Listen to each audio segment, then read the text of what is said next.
Yeah, it's a very interesting and powerful time. I think the piece that I just want to throw out to you before we get rolling with questions today is kind of dual fold.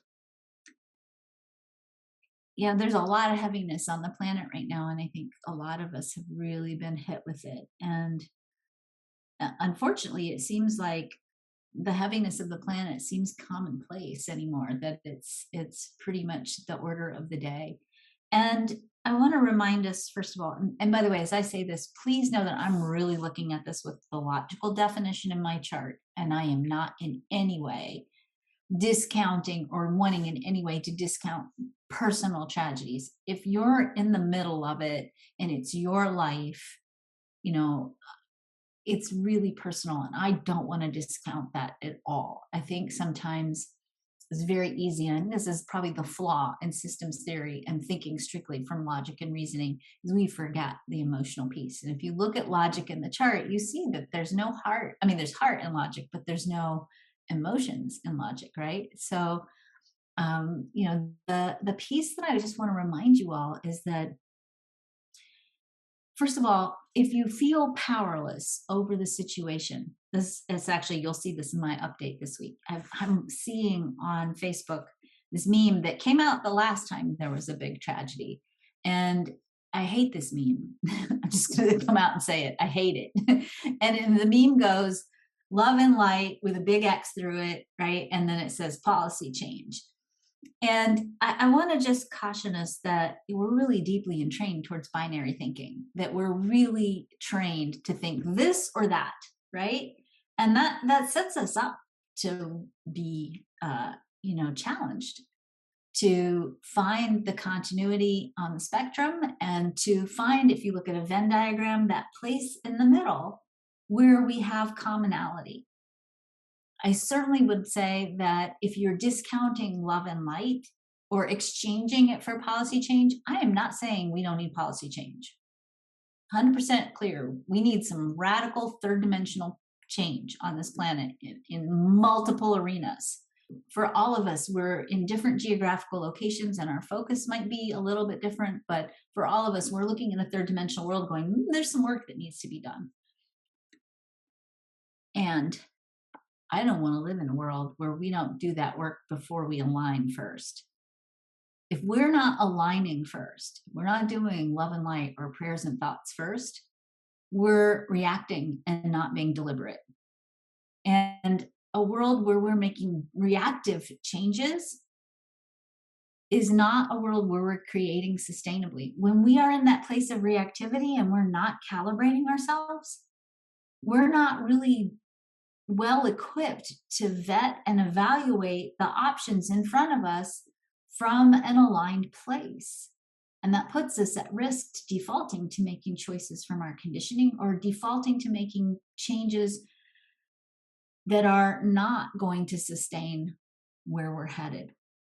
So, I would like to encourage you to explore looking at your life through the lens of both and. Let's let go of this or that completely and look at both and. That's really what quantum physics has taught us, is that it doesn't have to be this or that. It can be all and then some. It can be inclusive. It can be male, female, and anything in between and beyond. And it's all beautiful. That's the beauty of quantum thinking, if you will. That being said, frequencies create and higher frequencies entrain lower.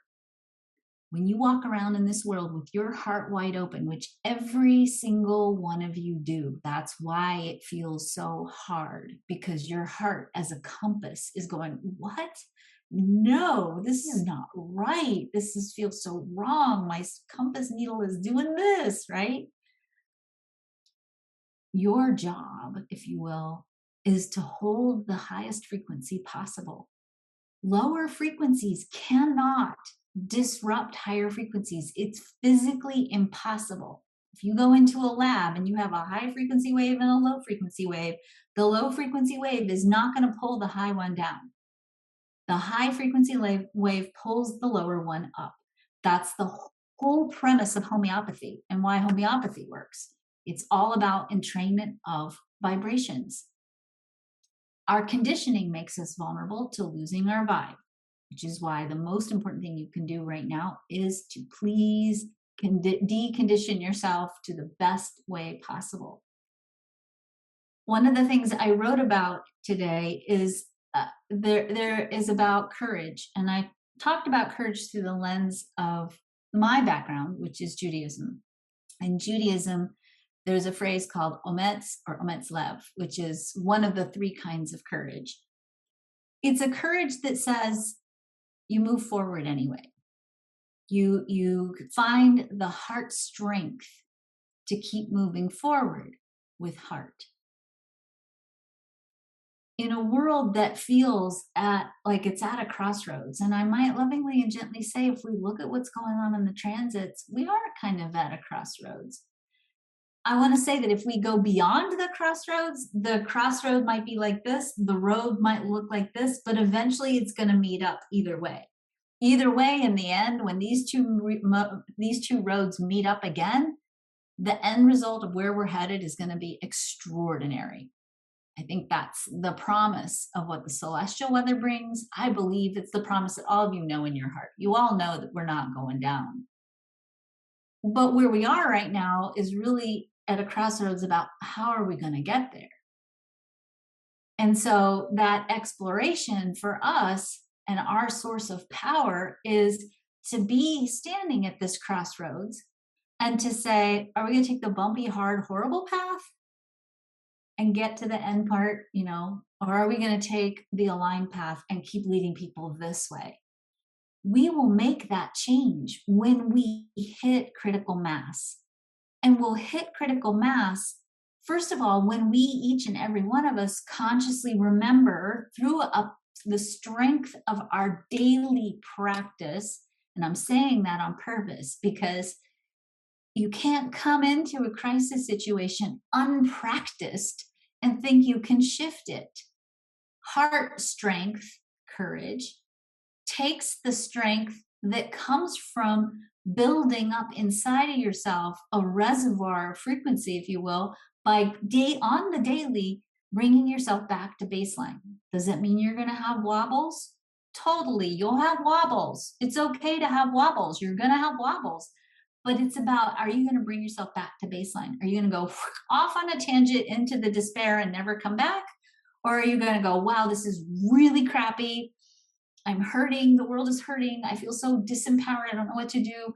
Wait, hold up, time out. In my practice, I remember this is the baseline frequency that I'm holding because as we make this choice at this crossroads, part of my role on the planet is to embody this frequency of energy so that I can influence people and lead people through the easy way, through the aligned way.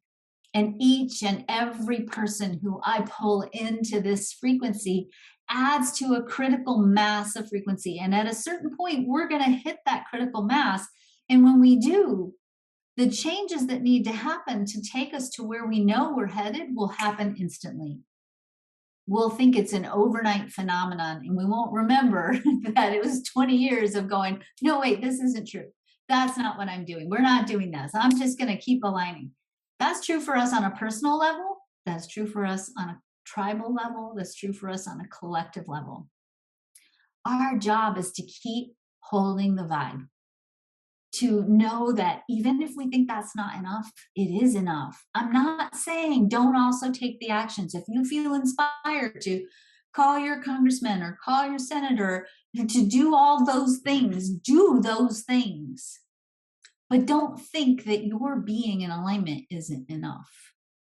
Okay, don't discount the importance of you being able to walk into a room that's filled with chaos and to be the one that entrains the frequency of the room because you know how to hold that note. You know how to hold that note. You can't unknow what you know. You can try. You can watch an awful lot of Netflix and eat a lot of Cheetos, right?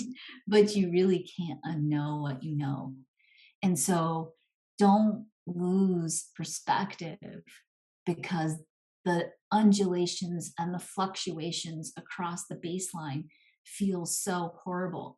I might even lovingly and gently say that when it feels so horrible, we got to double down on lifting up the frequency, because what people need more than anything when they can't see the light and they can't see the way out is they need someone standing in the doorway with a candle. It doesn't take a lot. One candle lights up an entire room. That's the nature of how you operate. Don't discount your role as the one who's holding the candle. In fact, I might even say, embrace the power of your role as the one who's holding the light. So hold the light, acknowledge you don't have to go into spiritual bypassing.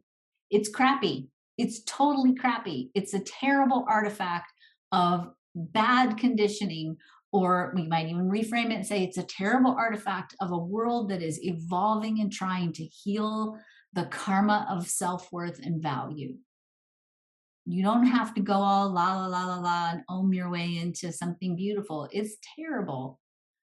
But don't lose your connection to the potential of the human story. Don't lose your connection with the heart of who you are. Walk into that room and say, I am love. And so are you. I am powerful. And so are you. I am who I was created to be. I am who I define myself to be. And so are you. I choose my personal narrative. And so do you. Pick a good one. I am a child of the divine. And so are you. I am vital and fully embodied in all of the aspects of who I am, and so are you. I am worthy of all the support that I need to fulfill the true story of who I am, and so are you. And I am compassionate, and I create and share from a place of compassion, and so do you. And hold that space. Hold that space. And if it's hard to hold that space, don't try to force it. Go take care of yourself. Go sustain the vessel that's holding that frequency so you can come back and hold it from an immutable position. It's when we get worn out and exhausted that we forget who we are. So rest well, nurture yourself, turn it all off if you need to temporarily. It's okay to do that. And then come back and go, come back and keep holding the candle.